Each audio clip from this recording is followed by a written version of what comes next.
Seja muito bem-vindo aqui no nosso canal. Quero trazer para você aqui um BO de bastidores que está rolando entre a turma do PT e o Geraldo Alckmin. Todos vocês sabem que se tem um camarada que não deu ponto sem nó nessa história desse pleito aqui no Brasil, foi o Alckmin, né? Todos sabem que se o Barba cair, Alckmin assume a presidência da República. Inclusive, esse sempre foi o grande medo da Gleisi Hoffmann e de parte do PT de aceitar o Alckmin como vice-presidente na chapa com o Barba.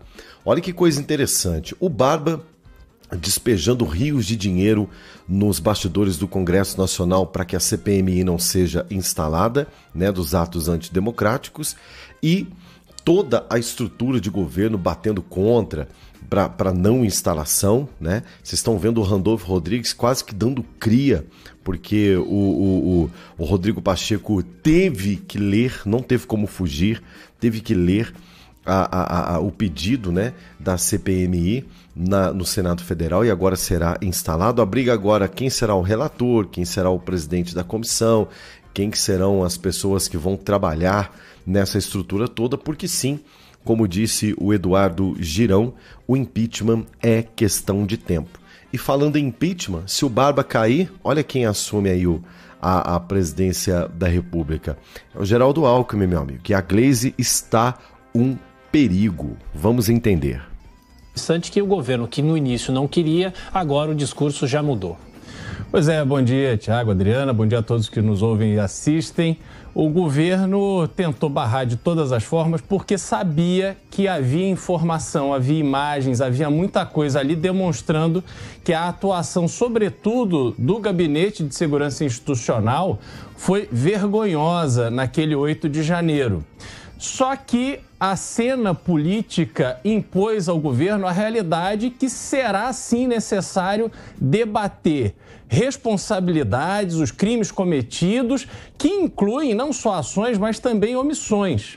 E aí o PT aposta naquilo que ele sabe. O PT ali tem uma experiência muito grande, não só dentro do Congresso, mas também para lidar com CPIs, CPMIs, ele teve que lidar com o Mensalão, depois com o Petrolão, e agora está apostando todas as suas cartas de que conseguirá administrar a narrativa e fazer com que ele saia de vítima, se consolide nesse papel de vítima e colocar toda a culpa na oposição, em todo o movimento de apoio ao presidente Bolsonaro. A gente precisa lembrar que tivemos um episódio recente a partir de um documento revelado aqui na Jovem Pan pelo deputado Kim Kataguiri, que mostra que o ministro Flávio Dino sabia dos riscos de invasão aos prédios de sede dos três poderes no dia 8 de janeiro e se omitiu. E aí ele chega para depor na Comissão de Segurança Pública e ele fica ali inicialmente acuado, mas enfrenta uma oposição desorganizada e ele sai como um vencedor daquele depoimento, daquela participação dele ali na comissão. Isso dá ao governo a sensação de que ele vai conseguir controlar essa oposição ainda desorganizada. Mas uma CPI é impossível dizer como é que ela vai terminar. Há, sim, muita coisa a ser discutida e há um risco grande desse tiro do governo sair pela culatra. Amanda Klein também com a gente aqui nessa manhã de sexta-feira. Bem-vinda, Amanda. O que a gente pode esperar dessa CPMI que deve investigar o 8 de janeiro? Esperar nada, né, Amanda? Não vai dar em nada, né, minha filha? Tiago, Beraldo, a quem nos ouve, nos acompanha pela Jovem Pan. Adriana, é aquela máxima, velha máxima em Brasília. A gente sabe como começa a CPI, não sabe como termina. Até agora, o governo tem conseguido, pelo menos, ser bem sucedido na sua estratégia de controlar um pouco os danos potenciais dessa CPI. Como? Indicando a maioria dos integrantes, a maioria dos membros. O governo provavelmente terá em torno de 20 integrantes, de um total de 32.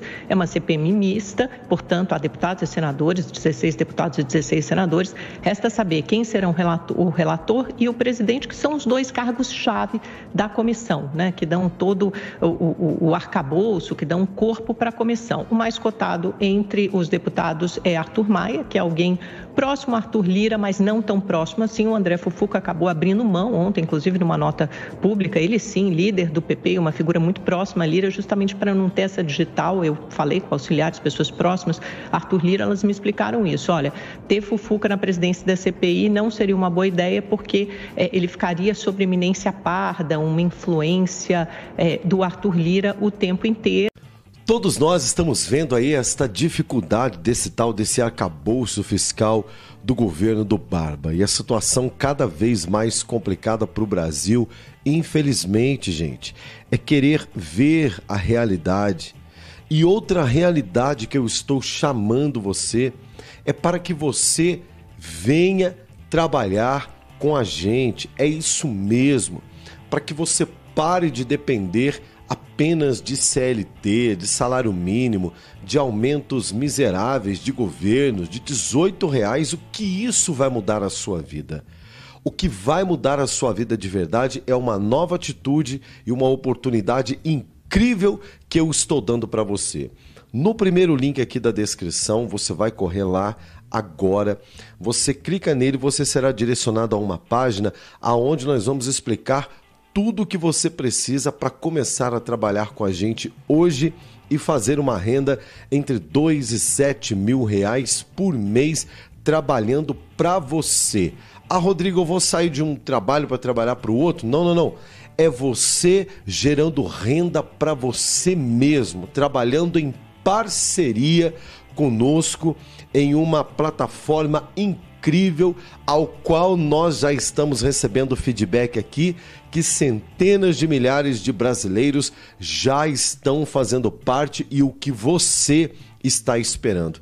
Não adianta ficar reclamando da vida, ficar reclamando que seu patrão te paga mal, ficar reclamando aí da questão de juros, da questão de inflação, que o dinheiro não acompanha a inflação. Não, não, não. É você quem vai mudar a sua vida com uma nova atitude. Vai agora no link da descrição e comece hoje a trabalhar conosco e fazer a diferença na sua vida. Corre lá. Dessa posição, desse cargo, e provavelmente será indicado Arthur Maia, que é um deputado importante também do União Brasil, inclusive é um simpatizante de Bolsonaro, mas que deve exercer uma posição mais neutra na CPI.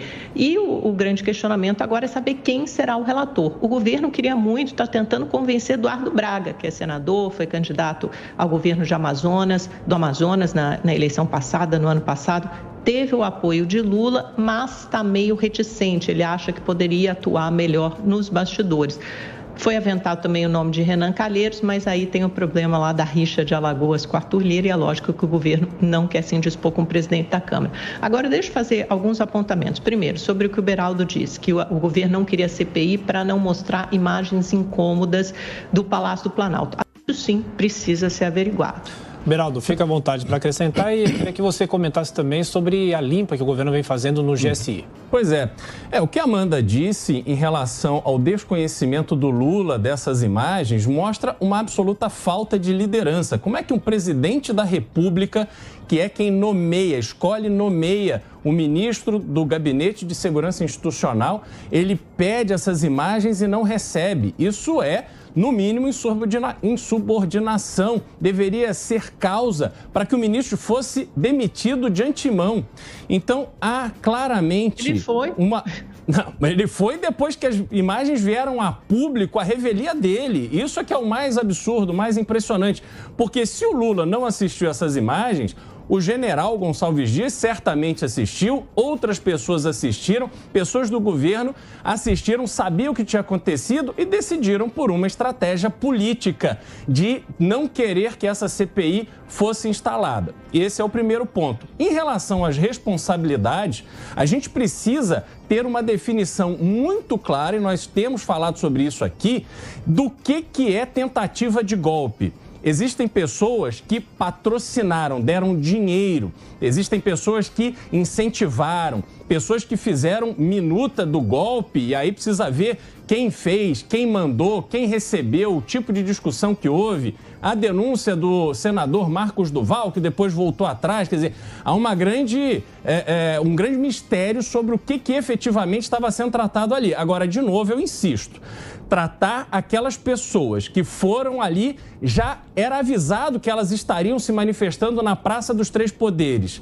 Essas pessoas entram com resistência nenhuma, tanto na sede do Supremo Tribunal Federal, como na sede do Congresso Nacional, como na sede do Poder Executivo, da Presidência da República, e ali se comportam como baderneiros, pessoas começam a quebrar as coisas, invadiram prédio público, fizeram uma baderna, depredação, precisam responder por isso. Agora, imaginar que essas pessoas estavam ali como parte organizada, com um objetivo específico de depor o presidente da República, é realmente uma percepção bastante frágil, porque não havia ali o plano para que depois dessa invasão acontecesse alguma coisa, tanto é que não aconteceu, né? Eles ficaram horas ali assistidos por membros do governo Lula que sequer colocaram ali uma resistência efetiva, se omitiram sim, porque tinham conhecimento prévio do que poderia acontecer e agora querem jogar toda a responsabilidade para o lado da oposição. Isso é inaceitável. Ô, Beraldo, só para concluir rapidamente, você não precisa ter um plano claro para fazer um golpe. Você pode criar uma enorme instabilidade, você pode criar Não é assim que acontecem os golpes. Isso pode ser o que acontecia no golpe clássico lá de 1964, mas não é o que acontece com as tentativas do golpe de 2023. Em 64 o presidente fugiu, é diferente. E isso não diminui... Não fugiu, ele estava aqui no Brasil, existem vários... E foi embora. Você sabe disso. E ninguém protegeu a presidência da República em nome do presidente, foi isso que aconteceu. A história está aí para mostrar. Era um golpe de Estado, Beraldo, mas a gente pode ter essa discussão histórica em outro momento. O que importa é agora 2023. O que eu quero dizer é o seguinte, isso não isenta de responsabilidade quem tentou, sim, protagonizar um golpe. Porque, afinal de contas, então, qual é a sua explicação para aquelas pessoas tentarem invadir o Congresso, o Supremo, o Palácio do Planalto, que são os prédios que simbolizam a democracia? Elas estavam... Imagina se essa moda pega, se todo mundo resolve entrar no Planalto, Supremo e Congresso e depredar porque acha bonito. Elas estavam lá tentando exatamente o quê? Passaram 2 meses pedindo intervenção militar, acampadas no quartel-general em Brasília e em outras partes do país. Elas queriam o quê? Intervenção militar é permitido pela nossa Constituição? Será? Será que quando alguém entra e depreda os prédios que simbolizam a democracia e os 3 poderes estão querendo criar algum tipo de instabilidade institucional que pode levar no limite a uma ruptura, e isso sim classificado como um golpe? Será que esse seria mais uma peça no quebra-cabeça do golpe? Seria mais um passo em direção ao golpe? E aí, de repente, como sugeriu o Ibanez Rocha, governador do Distrito Federal, decretar uma garantia da lei e da ordem, chamar o Exército para dominar a situação, e aí viraria um governo que é enfraquecido, tutelado? Será que isso poderia ser o caminho para o golpe? Existem 1000 hipóteses, mas é lógico que isso foi uma tentativa de golpe. E é assim que está na denúncia da Procuradoria-Geral da República. Pessoas denunciadas por associação criminosa,